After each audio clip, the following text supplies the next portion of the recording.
Well, I done went to the archives. I got something interesting here I want to share with you. Here's one of my gross incomes on one of my lease trucks. This is a pretty good one. I think it's interesting. Here it is. At the end of the year, I grossed $301,000 in a lease truck. And that's $301,000 in a lease truck. But the sad thing about it, only netted $66,000. Now, I've never said you can't make any money in a lease program, but I can tell you this: that's some serious running. That's staying in the truck moving. If you want to call it living in the truck, so be it. But that's the only way you're gonna make some money in the lease program. You know, you have to stay out and work. I dug into my archives, and amazingly, I have my 5 lease contracts here. You know, I don't know what company you leasing for. If you're making that much money, that's great. I wouldn't leave. It's nothing to brag about. This is not the bragging show. You know, this is the show to give everyone the understanding to look into these lease companies you signing up with. Read the contract. Understand what you're getting yourself into. I'm happy to this day I could tell my story and get the next person to just think for a split second. Let me check my paperwork. Let me check my facts. That's all I want you to do. What's going on, mother truckers? Welcome to the Asian Mai Show. Today, we are here with the king of leasing. Would you say you've been proud to be a trucker even though you've been leasing this whole time? Always. I chose to do this job. I love trucking. Can't you tell? Can't you tell?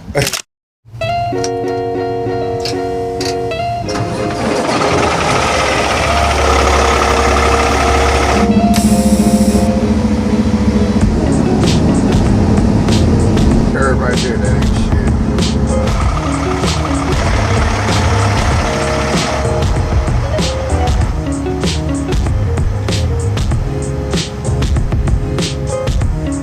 No, so tell people why you're the king of leasing. Well, I feel that I'm the king of leasing because I've leased trucks any and every way you can and been successful with it in completing the lease program. My first lease, I leased the truck, short-term lease, and got the maintenance money back. So I decided I wanted to lease again. I leased the truck again. I got a used truck with 300,000 miles on it. Traded it in, it had 700,000 miles on it. I took it around to the dealership and showed that for 20 grand. Then I decided, well, maybe I should get a new truck. So I turned around and leased me a brand new 579 Peterbilt, which I bought out early in 4 years on a 5-year lease. I believe that make me the king of leasing, no doubt about it. If no one out there could tell you that they done this in the lease program. And where I'm at now, I'm a true owner operator, and it's all becoming from leasing trucks. All right, Hard Hustle. Would you say leasing is a scam overall? Like, if people are thinking about driving, if they're a company driver, should they even get into the leasing program? Because in the 26 years that you're driving, how many of those years were you actually leasing out of the 26? At least 19. So in 19 years of leasing, you know, if anyone says that Hard Hustle is just talking shit, he's been leasing longer than most of y'all. Most drivers been driving. Then most drivers been driving, including myself, sir. So with that said, you know, would you say, looking back, is it a scam or is it not a scam? I wouldn't actually call it a scam because everything is business. You know, you can't, in my eye, you can't be a honest American citizen taking advantage of the weak man. That's how I look at it, you know, because it's nothing wrong with they're doing, but if we had the knowledge firsthand, you know, we're the ones that being taken advantage of. We're the one that's weak. So they're not going to give us this information firsthand and say, wait a minute, you understand what you're getting yourself into. You might not be able to own this truck at the end, you know, and they never tell you or anyone walk through the door. You know, the main key to being successful that I've learned in the lease truck, you cannot have personal overhead. You know, I call this the hidden agenda also, because, you know, if you figure you're married, you have a mortgage, you have car notes, you have kids in school, that is a big personal overhead. You know, time off the time, I've talked to guys, you know, they come in, they have a personal overhead of $5,000 and they come in and say, this company they're gonna make sure I make this money. That's not so. You know, you can't come in with your own personal baggage and demand income from a, you know, from a company, because they are not gonna let you work like that. You know, this is not your company. This is not your truck. You gonna come in and make what that truck is designed to do on paper. You know, that's what fleet does. You know, I try to speak to everyone and get them to understand, you know, you have to have the knowledge of the company itself, you know, the business of leasing and trucking in itself. Everyone think you could just get a truck, put a driver in it, get a truck and put a driver in it. You're going to make a whole lot of money. That's not true. All these companies have on paper exactly what that truck's going to make, exactly what that driver's going to do. That's why each and every, at the end of the week, you're mad because your paycheck is short, your miles is short. You know, they tell you, oh, we'll average 2,800 miles a week. Okay, that's fine. Whether you get paid percentage, mileage, is still all the same. You're still dictated at the end of the week. You know, I've seen statements, guys tell me, oh, with the lease program, quote unquote, oh, I make $2,500 a week. I make $3,000 a week. If that's so, that's fine. I'm speaking in general. These guys leasing trucks from the big companies. You know, I don't know what company you leasing for. If you making that much money, that's great. I wouldn't leave. It's nothing to brag about. This is not the bragging show. You know, this is the show to give everyone the understanding to look into these lease companies you signing up with. Read the contract. Understand what you're getting yourself into, because I've been doing it too long. I could tell you, you are not gonna make $2,000 a week driving a lease truck. I don't care what you got going on, you know. And you tell me you making $3,000, $4,000. Oh, gross, of course. Everyone is making that. But the bottom line is, once you pay for that truck, you pay for that fuel, you pay for all the overhead things that involve with that truck, you're going to come home with about $1,200, $1,300. I'm not trying to argue with no one. I'm telling you what I know for a fact. I don't care what company you're running from, you know. But it's sad that I can't share this information from my heart, you know, without getting, you know. Would you say, you know, because let's be honest, when we talk about this, people that are currently doing it, they're going to feel a type of way, you know, and they're going to say, you know, I've been doing this for 3 years and I'm making X amount of dollars. This man's been doing it for 19 years and he couldn't make it work or something like that. And we're not trying to say hard hustle didn't make it work. We're just saying this is the truth. After all that hard work, this is what you really got paid, and this is what they're really trying to do to you. So, well, let me tell you something. I've been wanting to tell this for a long time. You know, it's been burning my heart for years, you know, and I run into you. It's like, oh, wow, I could tell my story. You know, I could get guys to understand what's really going on, because I've been there, done that. You know, it's no reason for me to sit here and tell lies or make things up that isn't true. I'm telling you the truth. It hurts my heart that we work so hard out here and we getting ripped off. You know, you just shattered dreams. You know, they promise you all these things. You know, with all the guys out here working, if the lease program is what it's supposed to be, everyone will have their own truck out here. The companies are not in business to sell us trucks. Think about it. If they sold a driver, each driver come through their door, they sold a truck to, they'd be out of business. They wouldn't have a lease program. We wouldn't need them, you know. So it's something that we're being taken advantage of. I'm happy to this day I could tell my story and get the next person to just think for a split second. Let me check my paperwork. Let me check my facts. That's all I want you to do. You know, I'm not saying you have to do anything like me. Go check your facts, you know. I'm not going to argue with anyone. I'm not here to prove a point. You know, I'm just here to tell a story that I've been wanting to tell for years. You know, these companies are out to get us. They're out to take our money, period. You know, a good example, I was talking to one of my buddies today. A good example is you have a company, you could hypothetically say paying you 50 cents a mile. You look up, they say, oh, we just merged and we bought 2 companies. We just bought our 2 trucking companies. The first thing I think about, if you're able to buy 2 companies, what about my pay?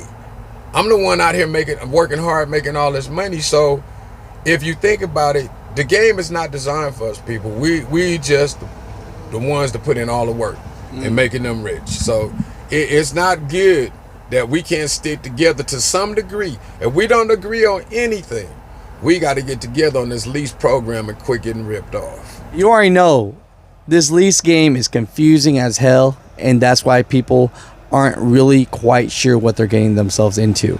And these contracts, I've read some of them, are extremely confusing. They sound good, like they're working on your favor for you, most definitely. but it's not. It's working for the company. So how many different types of lease programs are there so that our subscribers can watch this and keep an eye out so they know what they're getting into? You know what I'm saying? Well, being that I've been out for a while, I know of a few. You know, I might be missing a few. You know, you got your walkaway lease, of course. Then you have your buyout lease, or you have your balloon payment lease, or you run across companies say, at the end of the lease, give me $1, you know, something of that nature. Or you run so many miles on the truck is yours. But throughout all this I'm speaking on, it's always a catch-22. You know, the walkaway lease, basically to me, to my knowledge, all of them are walkaway leases because they don't do credit checks. You know, they don't really do no financial institute checking to put you in a lease truck. You know, at the end of the lease, they'll try to hit your credit. So we're going to send this to your credit. We're going to report this to your credit. But it doesn't matter. You know, it's a lease truck. You know, just like you got me in it with no money down, no credit check, no nothing, it could be the same exact thing. You know, it has no impact. But then you have companies say, oh, give me $1 at the end of the lease, the truck is yours. That doesn't make any sense. You know, it's always a hidden guideline to all this. You know, it's all designed to catch your ear, get your attention, to get you in that truck. Once you get on the road, either you're going to leave because you're not making no money, or you're going to leave because you're not happy, period. You know, so you most definitely got to do your homework. Like I said, I don't discourage anyone from getting into the program anywhere. You just have to do your homework. That's all to it. You know, there's various ways you could, like I say, you could call up attorney and get some consultation. They're having to look over the contract to see what you actually get yourself into. But I do not want you to look at this and say hard hustle, think you know it all. But I have done it all. Don't get me wrong. I have done it all you could do in the lease program, you know. But it's not about me. I'm trying to look out for you because I've went to the school of hard knocks, and no matter how I had to do it, you know, that's what I chose to do. So whatever you have to do to make it work for you, be dedicated to yourself and make it happen. It doesn't matter what anyone has to say about it. You know, it's what you want to do personally. I mean, we were talking off camera and you said that, you know, you actually had your little brother go through the same thing and you had to coach him through it because you went through it. Most definitely. This is a story I'm going to try to keep short, and I'm going to just give you the facts. You know, I met him about the time I was getting close to pay my truck off, and we was going through the same thing. He was in a lease program, but to make a long story short, he was so close to ending his lease. You know, things were so tight for him. He wasn't making no money. You know, he put all his stuff in storage, you know, put his wife on the truck to make everything happen to complete this lease. But the crazy thing about it, you know, he had this maintenance bill concerning his truck, and he went out and got a loan to pay this off, and they didn't want to sell him the truck, you know, and come to find out, you know, he go through all this, you know, they factored in the balloon payment with his lease maintenance program together, combined it together, which I like, hey, wait a minute, that don't sound right. If they combined all this together, that means your contract is over. Why is that over? Why is that over? Well, it's over because once they combined the balloon payment with his maintenance account, that means the contract was done. And I told him, you know, your contract's over, it's done, no matter what they say. But it came back to, somehow it got back to them. I think they was eavesdropping on our conversation. How the heck can they eavesdrop in your conversation? How's that work? Well, they have this camera deal on the dash, you know, a safety feature. But it was obvious they was listening in on our conversations because it would pop up the next day after we was discussing all these things on trying to get this truck back. But to make a long story short, he got the money. They wouldn't sell him the truck.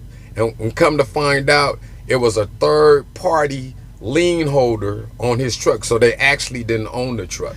Wait up. This whole time they've been making money off of this truck off him, and they didn't even own the damn truck. They did not. It blew my mind, So I really helped him make it toward the end of his lease, because the last thing he wanted to do is blow things way out of proportion, and they would have ended his contract, and he would have lost his truck. But this is after he put everything in storage, had his wife on the truck. He was doing everything he could to make this happen through the lease program, and he made it all the way to the end, and they did not want to sell him the truck because they didn't have the title. It blew my mind. Now, was this a little company or are these big companies that's doing this? Oh, no, this was a big company. Like I say, I'll never mention names. I'm not out to hate on anyone. But, it's the lease program in a whole. It's no particular company. All these lease programs are designed for the companies to make money. This is what I'm trying to tell everyone. It's not about me. It's not about how my buddy went through things. It's not how I went through things. The bottom line is these companies are ripping us off, period. Any company that's got a lease program, it is designed to rip the driver off, period. I dug into my archives, and amazingly, I have my 5 lease contracts here, pristine condition, because there's something you need to keep somewhere down the road just in case IRS try to come at you later. And when I say come at you later, we're responsible for 2290s, heavy highways usage tax. And if you do your homework and do some research, you'll find out that if you're an owner-operator who actually own the truck, you're liable for that. But if you're leasing a truck, you don't have to pay that. That's on the company's responsibility to pay your 2290s. So it's important you keep up with your lease contracts, So somewhere down the line, you need proof. If you can't get in contact with the company, you could have that information to save your ass from paying that extra money. Damn. So out of these 26 years, today we talking about the leasing game. Mm-hmm. How many years out of the 26 years were you leasing, brother? I've leased trucks for 19, and like I said, here's my 5 contracts on my 5 trucks I've leased, and 3 was mine. Wow, man. That's crazy. I have never met anyone that has been through that many lease programs and completed them. Like, for real. Well, it's tough to endure. Everyone don't understand we all have our own personal preference and our goals on what we want to do out here.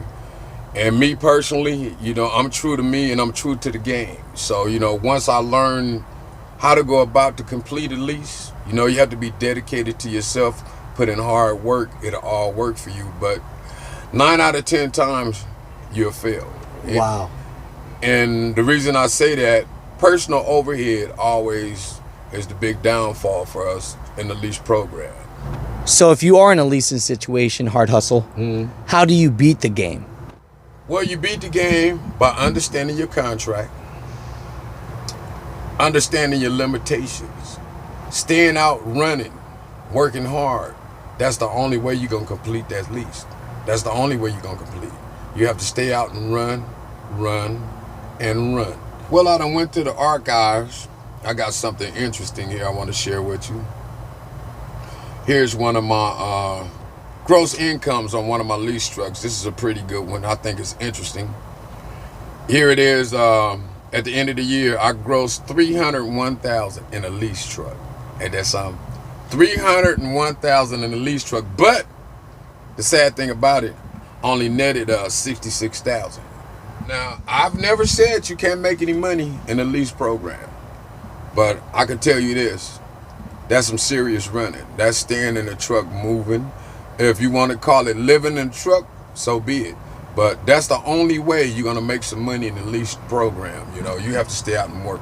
Now, do they make it sound like you're going to make $300,000 gross and then you're going to take home over $130 net? Do they make it sound like that when they talk to you about it? Of course. All of them do. They make it sound like you're going to make a whole lot of money in this lease program, but they never say, oh, we're going to line our pockets with majority of that money. And the average lease program annual truck note is probably, you could check your check my math on this on your particular lease, but I think it's gonna be in between $35,000 and probably $42,000 a year. Wow. Just for the truck note itself on the lease program. Damn. So they really eating off you now. They're eating off everything off the table. Everything. Wow. But I'm not trying to discourage anyone. I'm just saying that if you want to make it work in the lease program, you got to put in some real hard work. You know, they're not giving you anything. You know, so don't take for granted because they putting you in a brand new truck or they done ordered you a brand new truck, you to complete it at least, that you're getting the upper hand on the company and they're doing you a favor. You're going to get a truck and it's going to be easy. It's just going to be just as hard as the first truck you got into. This is the things they do. This is how they make their money. This is what I'm trying to explain to you.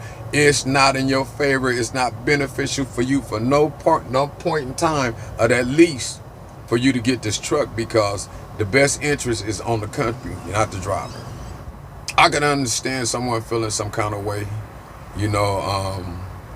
We're all individuals, you know. That's what I tried to express here, you know. I'm not telling you to do anything against your will or trying to guide you down the road. I'm just trying to give you information to be aware. We are the music makers, and we are the dreamers of dreams.